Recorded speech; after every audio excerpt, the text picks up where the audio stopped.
Welcome back or welcome to Morbid Asia, the podcast where I explore Asia's most chilling legends, haunted places, and unsolved mysteries. I'm your host Park, and tonight we're traveling to empty steppes of Afghanistan, to a seemingly normal house that a family had made their home. Now, before we begin, I want to say this episode is based on a true personal story that was shared online by a local. And whether you believe in the supernatural or not, the narrator swears that such an incident was witnessed and experienced by his family, that it still continues to spook them till this day.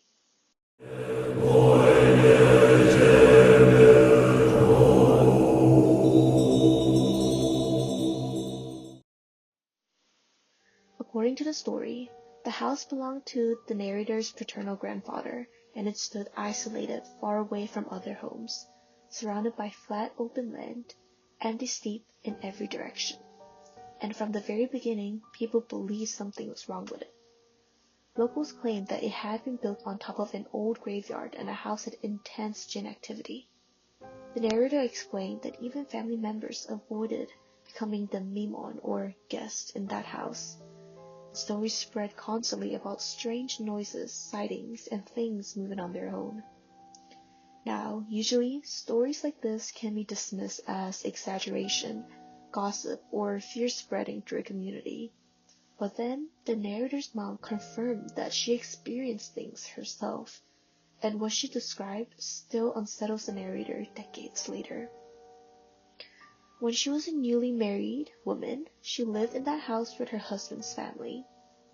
One night, everyone else had gone out.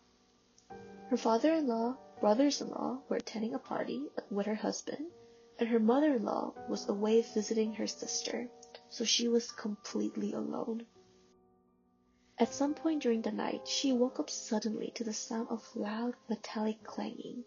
Not a soft noise, not pipes settling, actual clanging.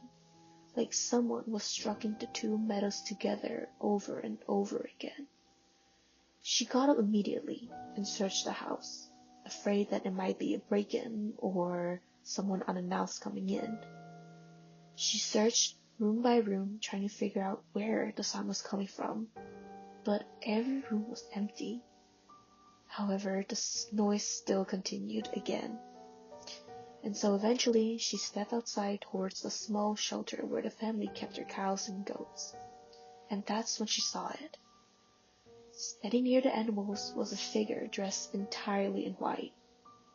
At first, she thought it was her mother-in-law. The shape looked human. She had long black hair that was covered in a hijab. It looked familiar and recognizable, so she called out to her, again and again. But the mother-in-law never answered, and it never turned around. And according to the story, something felt really wrong about it. Not just strange, wrong. Almost as if the figure wasn't entirely human. Listening to her gut feeling that the figure in the shadow was probably not her mother-in-law, and in fact something a bit more sinister, like a jinn. The narrator's mother quickly understood the situation she was in, and ran. She sprinted all the way back to her own mother's house in complete panic. Later, she learned that her mother-in-law had actually spent the entire night at her sister's home. She had never returned, meaning whatever was sitting there near those animals was never human to begin with. Her gut and instincts were right. And according to Islamic traditions, it was most likely a jinn. A jinn is a supernatural being created from smokeless fire. And unlike ghosts, they are believed to exist alongside humans rather than being spirits of the dead. Different cultures describe them differently. Some say they can imitate voice. Others claim they can appear as animals or even people.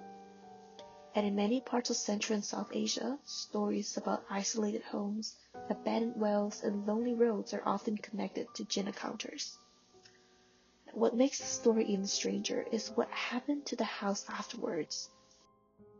Eventually, the narrator's grandfather and their entire family moved away to Kabul and later left Afghanistan entirely. Therefore, the house was abandoned. And according to the very few locals that lived close by, the activity only became worse. People claimed that sounds become even more violent at night, more aggressive. Some claimed to hear doors and shutters slamming open in the middle of the night, with no wind at all. Others simply refused to walk near the property after sunset. And perhaps the creepiest detail of all, apparently not even homeless people would seek shelter there overnight. And think about it for a second. An abandoned house, completely empty, exposed to the elements. And yet, even people desperate for the shelter avoided it. That says something. The narrator themselves saw the house once as a child, around the age of 7. By then, it had already decayed badly. The mother was apparently so frightened by the place that she would only point it out from afar, never up close. And honestly, from the description alone, you can picture it perfectly. An isolated ruined house standing in the middle of the empty stretch of land, alone. Nothing but wind to accompany it. The kind of place where imaginations start working against you before you step inside. And here's when things get a bit more interesting. The narrator also mentioned something they had heard from a Turkish religious woman. According to her, jinn can imitate human appearances almost perfectly, but they supposedly always make one anatomical mistake. Some stories claim that jinn who takes the form of human have their feet backwards, while others say their heads are reversed, while some believe that their eyes appear completely dark and black. Now, to be clear, there is a debate whether these descriptions actually came from authentic religious texts or they're simply regional folklore that evolved over time.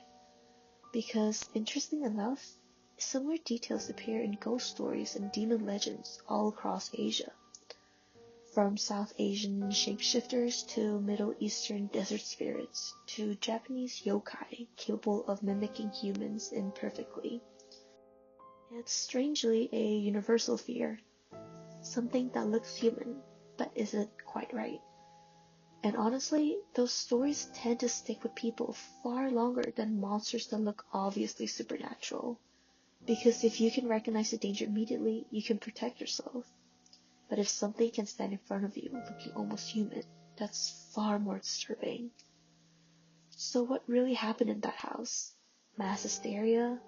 Fear fueled by isolation and generations of storytelling? Or was there truly something living there alongside them? I'll leave that up to you. But one thing is certain, when entire communities refuse to go near a place for decades, stories like these don't disappear easily. And maybe there's a reason for that. Thank you guys so much for listening to Morbid Asia, and if you've ever heard strange stories from your family, especially stories people refuse to explain after dark, maybe keep asking questions. You never know what you'll uncover. So until next time, stay safe and stay curious.